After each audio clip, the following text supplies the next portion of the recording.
Hi, so I'd like to share with you about nonviolent communication. Nonviolent communication was founded by Marshall Rosenberg over 40 years ago. And I think if you're feeling stressed, if you're feeling angry or upset, you will find that nonviolent communication can help you get connected to why you might be feeling what you're feeling. And it'll help you to also communicate what your needs are to other people. So there's a higher likelihood of you getting your needs fulfilled. And nonviolent communication can also help you focus also on the things that are working. You can practice gratitude as well. But there's four things I want to share with you that describe nonviolent communication, four things that we focus on in nonviolent communication. The first one is we make observations. So when we're triggered or in a conflict, usually there's something that stimulates a response in us. And so we want to get connected to what happened, what are the facts, what actually occurred. So usually there's something someone says or something someone does that triggers us. Or it could be a group of people, that do something. So with that, it's important to realize that a lot of times we do not focus on what happened, but instead of our interpretation of what happened.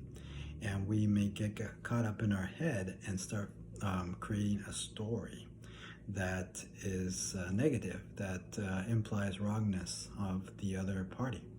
For instance, we might start saying things like, "That was so rude. How could they? That's ridiculous. They are selfish. They are rude. They don't care about anyone but themselves." So you see, these things all imply this other person is doing something wrong. And it feeds this story. And the more we stir that up, the more upset we get and the less chance we have of communicating what's really important to us and it being received by the other party. So that's why we want to focus on stating what actually happened. So maybe, for instance, someone walked past us at work and they didn't say hi, and normally they do. And maybe we even waved at them. So instead of getting caught up in the story and assuming that they did this intentionally, we would just say this person walked by and did not say hi.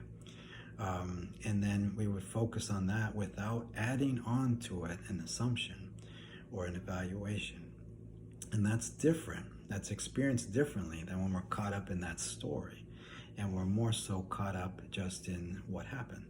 So that's the first thing, that usually will keep things from escalating in our mind and then eventually in, real life. So the next thing that we focus on is how we feel about what happened. So we might say, I feel frustrated, I feel upset, I feel sadness, I feel disappointment, I feel resentment. And so we want to connect with that individually, just connect with what we're feeling. And then, eventually we can communicate that. But first we need to connect ourselves with what we're feeling. After that, we would focus on the third thing, which is to communicate our needs. So our feelings are connected to our needs. So if I'm feeling frustrated, I would want to start maybe by communicating and saying, I feel frustrated because I need fill in the blank, right? So maybe I need to matter, or I need to be heard, or I need consideration or help.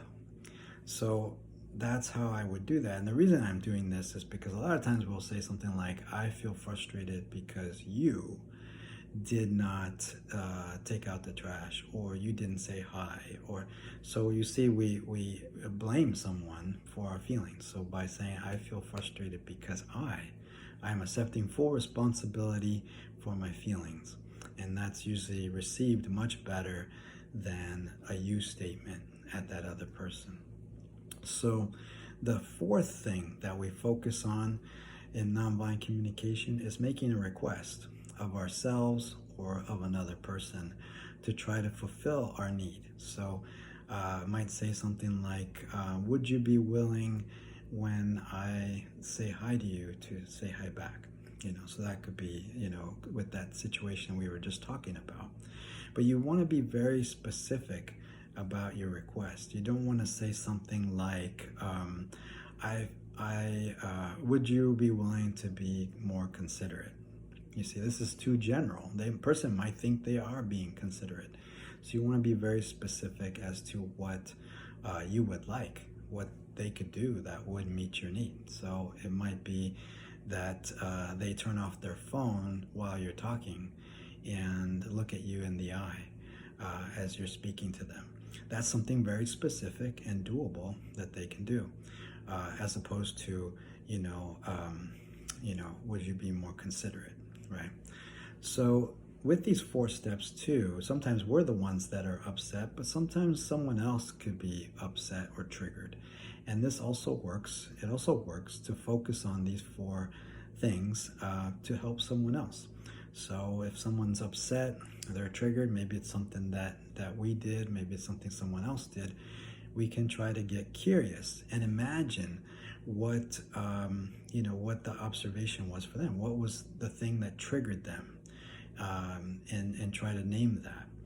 And then we can also imagine how they might be feeling and what needs of theirs might not be fulfilled at that moment.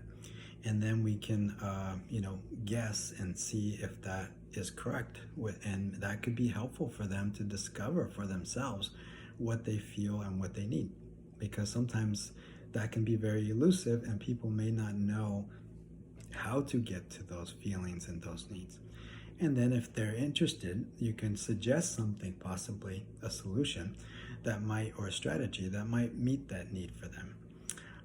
So that is something that you can do. Again, focusing on those 4 things, we can help ourselves to communicate, in a way that will be better received, but we can also help others when they're triggered, so that they can get their needs met or expressed, and so that they can, be happier and feel more complete.